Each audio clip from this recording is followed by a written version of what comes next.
Tourism is not just a commercial activity that brings foreign exchange into a destination, but it is an agent of peace and love, and particularly is perhaps the strongest agent of peace in the world. Today is the beginning of Tourism Awareness Week, and the theme is Tourism and Peace, out of many, one love.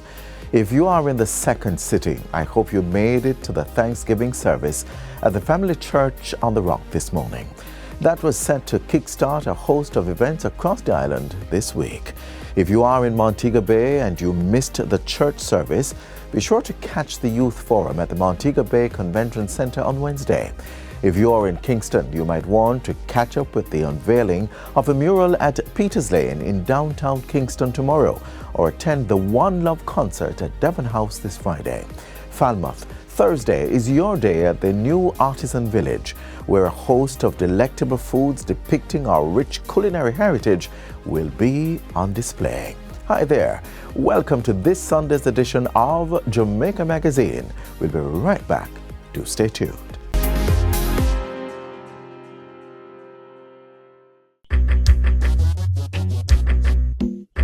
Nutritious food, succulent dishes, superior workmanship, and excellent service. Jamaica is on the go. Let's grow what we eat and eat what we grow. Let's harness the indomitable spirit of our most valued resource, our people. Let's support our local businesses. After all, buying Jamaican means building Jamaica. Original.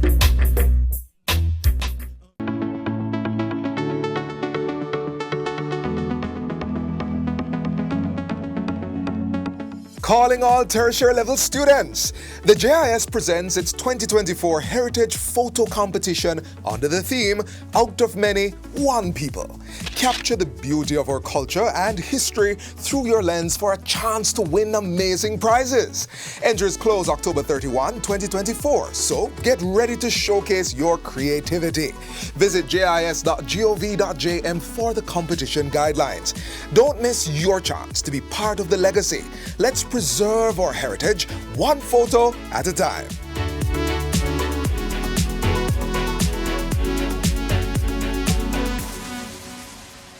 By now, you may have heard about the Ministry of Justice's Restorative Justice Program. This, of course, is a community networking way of dealing with quarrels and conflict amongst persons. In that, they come together to hash out their problems so that the offender takes accountability and the victim is vindicated. Well, we can agree that attacking a problem in its infancy is the best way to deal with any issue. So the ministry is taking this approach with our youth by helping them to learn how to handle conflicts while they are still young. Let's get the facts.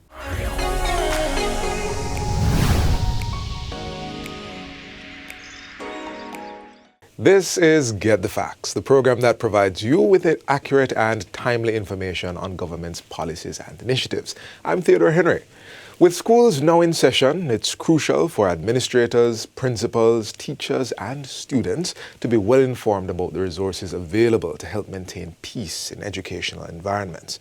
In light of this, the Ministries of Education and Justice collaborated to launch the Restorative Practice Training Program. This initiative has targeted over 12,000 students in 500 schools with the goal of ensuring safety and promoting a harmonious school atmosphere.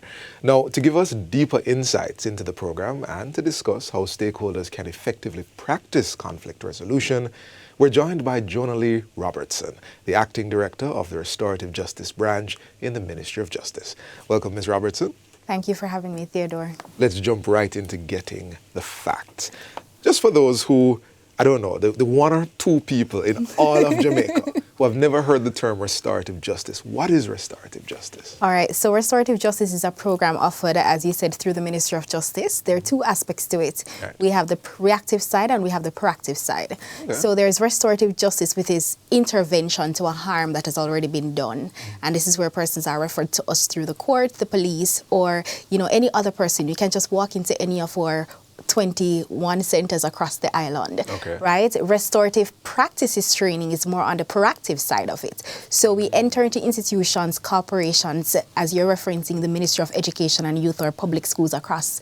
We train persons in restorative practices, Right. equipping them with the skill sets that are required to ensure healthy resolution of conflicts and disputes. So every time I've heard restorative justice, I've heard it sort of in a comparison. So we want restorative justice as averse to Restorative practices. And so both of them are two elements to it. Right. And we use one to prevent Right. harm from happening, and then we use one as an intervention when there's already a harm already done. So give me some of the core principles of restorative justice. So for us, what we do in restorative justice and restorative practices is we recognize that individuals are to be treated with respect, Right. care, and dignity. And both avenues are underpinned by influences across indigenous societies Right. over the world, and then also we have social sciences as well as the criminal justice system. Okay, so we're not just aiming for punitive actions, Not not at just all. punishment. Not at all. So we're talking specifically about schools. Yes. So the vision of restorative justice in schools, what does that look like? How does it help? The vision of restorative practices and justice in school is for there to be a collaborative approach and accountability at a higher level. So school administrators, parents, and students can be actively involved in decision making and being accountable to ensuring that persons can resolve their differences through healthy dialogue, right? We want for it to be an environment that is safe, an environment in which differences are promoted in a respectful manner. Okay, you said dialogue, and I want to underline, is that a big part of restorative justice and practices? Absolutely, it is. For us, conversations are huge, and we do so in a circular setting. And you might be wondering, but what's the value in a circle? When you have a circle, you have social inclusion.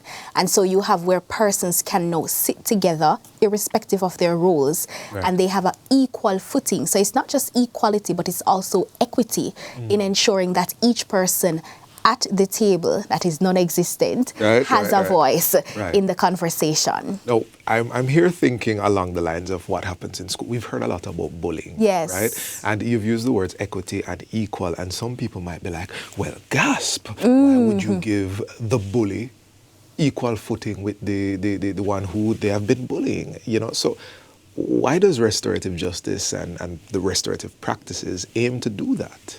Well, this is important because if we're looking at empowerment and if we're looking at true accountability, it's not just enough for you to say to the person, you've bullied someone or you've done harm, right? It's important for us to help them understand what are the implications of your actions? How has your decisions affected the other person, and not just the direct victim of the bullying, but also other members within the school? And so where you have a restorative culture in the school system, you can now have where that bully, who is also another human being and who may have been bullied previously, can be accountable and can better treat in the future with his or her colleagues, knowing that if I take this approach, it's not just affecting them, it's affecting me, it's affecting innocent persons, because you may have a complete disruption for a school day because of an act of bullying. Right, you really do mean it when you say restore. Yes, absolutely. All right, so what are some of the common challenges that your work is? Well, let me rephrase this. In schools, how do you find restorative justice being accepted and the practices? Are there any barriers that you face and challenges? There are barriers. I think when you're introducing something that is new, a little bit different from what previously obtained, you will have a number of barriers. Right. But I'll tell you for sure that the educators, the students are welcoming, the parents. Persons are like, this is something that we did not know we needed. But having been exposed to it, you're like, where have you been? Yeah. You know, but you'll find that one of the challenges though is that because it is so good and so effective, persons are expecting an immediate turnaround, immediate results. But we encourage and we guide persons that you have to be consistent and you have to be patient, especially because of the value in circles. With us using circles in all that we do, you'll realize in a circle, you have nothing to hold on to. There's no cushion really. And so you're exposed. You're somewhat naked because, like we have the desk here, you don't have anything to rest on, so you have to sit up. You're facing the person, so you're not only coming face to face with other human beings, but you're coming face to face with your decisions, with your wrong, with the harm that you've caused. And so that in and of itself, it takes some adjusting, it takes some getting accustomed to and getting used to, but comfort is not always good. And so it requires consistency and patience, and that is something that poses a little barrier. And because too we're more, accustomed to the traditional methods of discipline. And wrong and strong. I know, right? All right, we're gonna go to a break right now, but we're discussing restorative justice and restorative practices in schools in light of the new school year. So please, parents, teachers, students, please stay with us.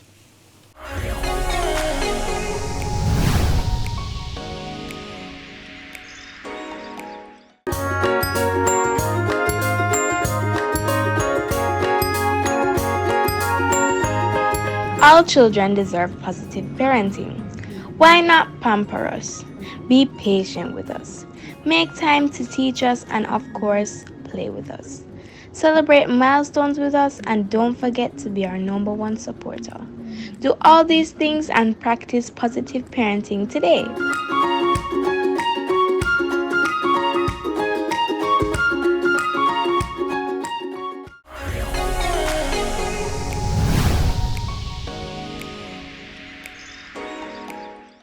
Welcome back to Get the Facts. Restorative justice seeks to resolve conflicts by bringing all parties involved together to reach a mutually agreed solution. It offers a fresh perspective on addressing crime and disputes. But why not start applying these principles right from the grassroots level? That's the home. Still with us is Jonah Lee Robertson, the Acting Director of the Restorative Justice Branch in the Ministry of Justice. In this segment, we want to get into how restorative practices can be implemented at home to support children's development and enhance conflict resolution skills. But Lady Robertson, before we get home, Yes. in the last segment, you were discussing the table, and it sounded like the table went from being metaphorical to being literal.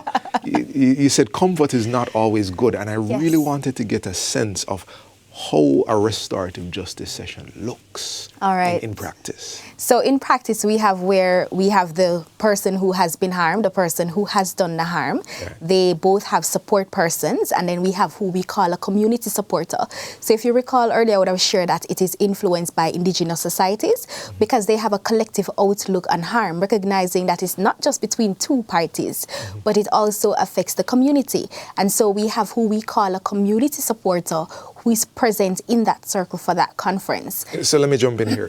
So one of the practices is to have would you call it a disinterested third party? Well, they're not disinterested because they're not, though they're not directly a part of the conflict, they would have a qualified interest in ensuring that there's peace within the community or the space in which the harm was done. Well, disinterested meaning they weren't a part of the conflict, as you mentioned. So there's that third party there. Okay, yeah, walk me through some more. So in addition to having the individual support for each party, the parties themselves, as well as the community support, we have our facilitators who are there guiding the person through the process. Okay. And this is quite empowering for them, again, to have a voice to speak.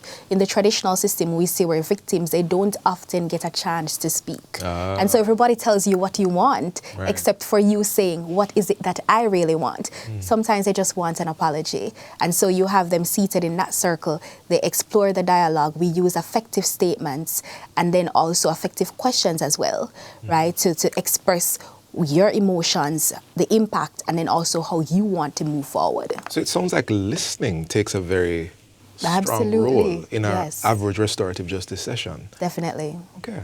Okay. So now let's talk about the home.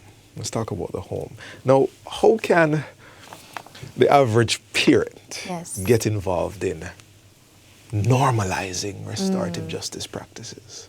I would say in a nutshell, fair process. Right. So one of the things that we include in our training material is fair process, which incorporates 3 E's. So there's engagement, explanation and expectation clarity.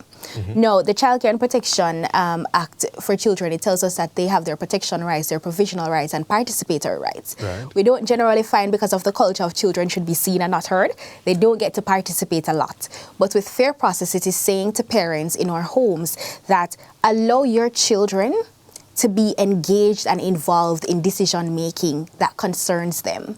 And so that way you have a greater buy-in and a greater accountability. Because if you can engage your child or your children in the how do we go about deciding on this matter that affects you, they're more likely to be on board with whatever the decision is because they would have played an active role in it. So in addition to involving them, we're asking for them to be given the explanation as to the why behind the decision, right, as to the why behind the concerns, and then also expectation clarity. Sometimes we have a breakdown in relationships because the other party don't know what you're expecting of them. So you have the expectations, but you don't communicate it. Right. You know, and so in the fair process, you get a chance now to verbalize what your expectations are from the get-go.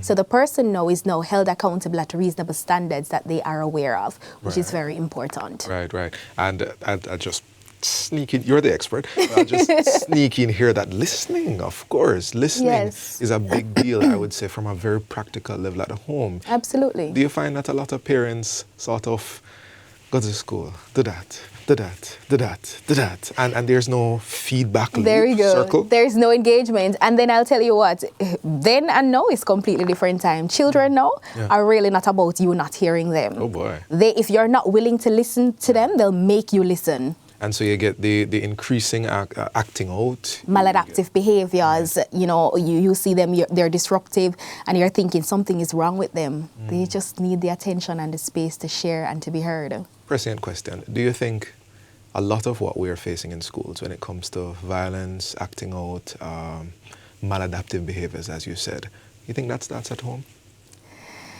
It has some bearing on the home. It has some bearing because we also find that there are other challenges in homes, social, economic factors that will affect the ability, the resilience, the tenacity of parents and guardians to treat with their children and to properly be present. Because sometimes in the homes, parents are so busy working and providing that they really don't have the capacity and the time to give of themselves in other ways. And so a part of it stems from the home, a part of it too is from other socializing agents. The church has a role to play, the schools have a role to play, and we as Jamaicans have a role to play because no longer do we do community parenting our village where everybody raises the child. The village does. Everybody's like, that's not my business, that's not my child. You're under. You know? Yes, so it's a joint shared responsibility, and we're all at fault in one way or another. All right. Well, we're in our last minute, and I'd love to hear, though, what research, what your research is yielding. You know, what trends are you seeing when it comes to restorative justice and its impact on the levels of issues in schools? What the research is saying is that conventional ways of discipline, they're not the way to go anymore. We have to now deviate and to digress from, you know, the expulsion and the suspension, you know, because if the environment at home or in the community is not ideal, and you're saying, for example, a child missing school, the punishment is to take them out of school for some additional days. It doesn't help, it doesn't solve the problem. So that's where the research is going, and I think this is why our stakeholders are coming on board and are asking us to come in, please give us a training, help us to implement these strategies and to reshift the narrative and the culture within our organizations. All right, that was our last minute, but just for you, last 3 seconds, directly to our audience, anything on your heart regarding restorative justice practices? Absolutely. I want to say to everyone across Jamaica, private sector, public sector, please, the Restorative Justice Branch through the Social Justice Division is here. We want to train you. We want to partner with you. We want to equip you with the skills required to resolve conflicts and disputes and to build relationships in a healthy and sustainable manner. So reach out to us on social media, Emoji Official, and then also on our website, emoji.gov.jm. And on that note, we've come full circle. You see, I'm using this. Not the way you used it, but this has been Get the Facts. So our guest today was Jonah Lee Robertson. She's the Acting Director of the Restorative Justice Branch in the Ministry of Justice. Thank you for watching. And until next time, I'm Theodore Henry. Take good care.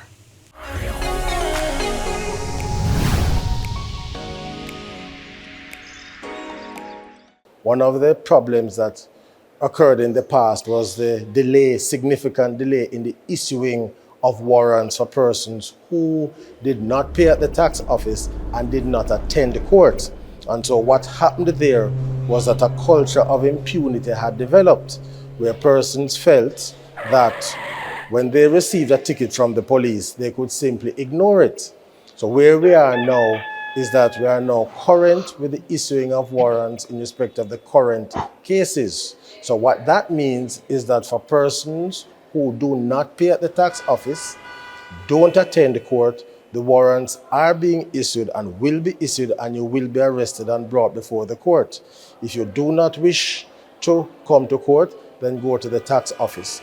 Also, you have the option of contesting it. So you don't pay at the tax office, but you must turn up at court on the date and time stated in the summons. Failing that, a warrant will be issued and you will be brought before the court.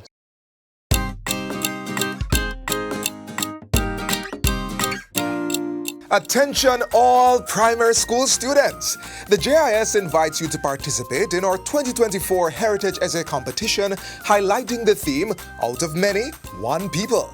In only 400 to 500 words, discuss how our different cultural, ethnic or religious groups have contributed to building a stronger Jamaica. Essays must be written in standard English and have at least one reference from a JIS source. There are prizes to be won. Get creative, share your ideas, and make your voice heard. Submit your essay by Thursday, October 31, 2024. Be sure to visit jis.gov.jm for the competition guidelines. Your words can help shape Jamaica's future. Start writing today.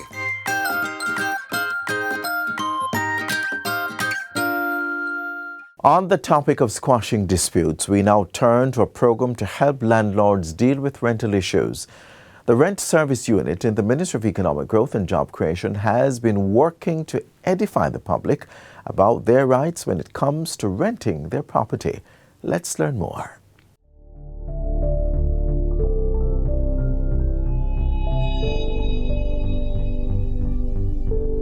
My name is Shanice Williams Headlam. I am the Director for the Rent Services Unit. So, the Rent Assessment Board assists landlords and tenants who have rental disputes. We mediate with a view to settle disputes and educate both parties about the provisions of the Rent Restriction Act. So, the Rent Services Unit is a secretariat of the Rent Assessment Board. The unit reports to the board all rental issues that are brought to the unit's attention. Well, many Jamaicans are unable to own their own home. As such, renting is one of the housing solutions available. Often disputes arise when people rent due to misunderstandings, lack of written contracts, not abiding by their contracts, and other things come up from time to time. So the Rent Assessment Board impacts national development by providing amicable and workable solutions to disputes in rental matters. And we also educate landlords and tenants about their rights, and with rights comes responsibilities as well. So under the Rent Restriction Act, we have court hearings as well, and those court hearings aid participants to settle their disputes amicably and legally. Those are legally binding agreements. Well, people benefit from the work done by the Rent Assessment Board as we help them to get over their hurdles they face while they rent. So we assist landlords to write notices to quit, to have their tenants removed from the property. This is something that can be quite costly for some landlords, right? And especially if they do not have attorneys, and if they can't afford attorneys. So some landlords depend on the rent for their survival, and maybe even pensioners too. So, sometimes the money is limited for them. So maybe they are unemployed, etc. So there are a myriad of things that will allow them not to be able to afford an attorney. So landlords are also able to sue their tenants for arrears of rent, and tenants are also able to sue the landlord for the return of their security deposits. So if they were to go directly to the court, they may have a longer waiting time to have their cases heard. And if tenants are harassed by the landlord, we also speak with the landlord and guide the tenant where to go to have their cases sorted out. So over the past 3 years, we have assisted about 18,270 clients who sought assistance in office and also by electronic communication. So there were 261 clients who sought assistance as it relates to getting the standard rent for their property. We had about 117 persons who sought assistance for exemptions, meaning they don't want to be under the Rent Restriction Act. There were 21 outreach activities done, and this was held throughout the island. Also, we had 228 judicial hearings held by the board. So we have been making presentations at police stations island-wide to inform the police about the Rent Assessment Board and how to assist landlords and tenants who visit the stations. So it has been a mutually beneficial relationship. We have seen where clients come to us with disputes, and we have been able to contact the same officers who engaged or who we engage rather via presentation for them to render assistance to our clients. And the opposite is true, because the police have also contacted us to assist some persons who make reports about rental disputes. This outreach will continue as we see the benefits in doing it. So we will be partnering with the Social Development Commission to aggressively fulfill the mandate of the board to serve the public, especially those who really don't know about the Rent Assessment Board, maybe in rural areas and don't have access to come to Kingston. We want to go to them and see how we can assist them with their rental matters. So the SDC will be disseminating information on the Rent Assessment Board, on the board's behalf, rather, and we will be participating in the SDC community outreach programs. Also, the SDC works with 775 communities. Not a lot of persons know that, but it's a lot of communities that they reach. In addition, the SDC has a number of programs that engage the communities which they serve. The RAB believes that a collaboration with the SDC will be beneficial to both parties, especially with the landlords and tenants who live in the various communities, in that the SDC already has an established relationship with the communities. Also, this makes it easier for the dissemination of the information about the RAB and the services offered. Also, information gained by the communities about the RAB will empower them to make right decisions, and not to do some nefarious activities, to solve their disputes. The government of Jamaica, through the Ministry of Economic Growth and Job Creation, is protecting the rights of tenants and landlords through the Rent Assessment Board. Okay, so when we speak about national development, we have to tie it back into sustainable development. So we are tied to the Sustainable Development Goal 11, which says that we are making cities resilient, safe, and sustainable.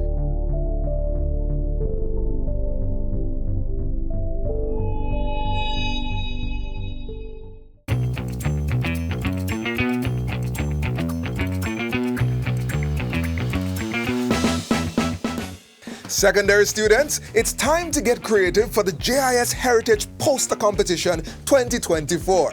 Whether you're a whiz with digital design or love to illustrate, this is your chance to shine. Design a poster using this year's exciting theme, Out of Many, One People. Prizes are up for grabs, so bring your A game. Submit your masterpiece between September 2 and October 31. For all the details and the guidelines, head to jis.gov.jm. Don't miss out. Show Jamaica your talent and create something amazing.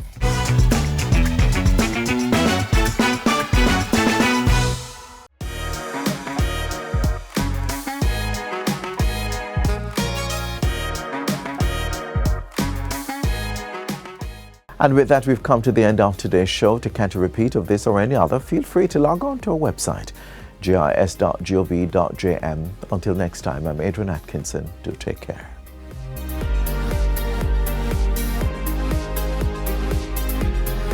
This has been a production of the Jamaica Information Service. the voice of Jamaica.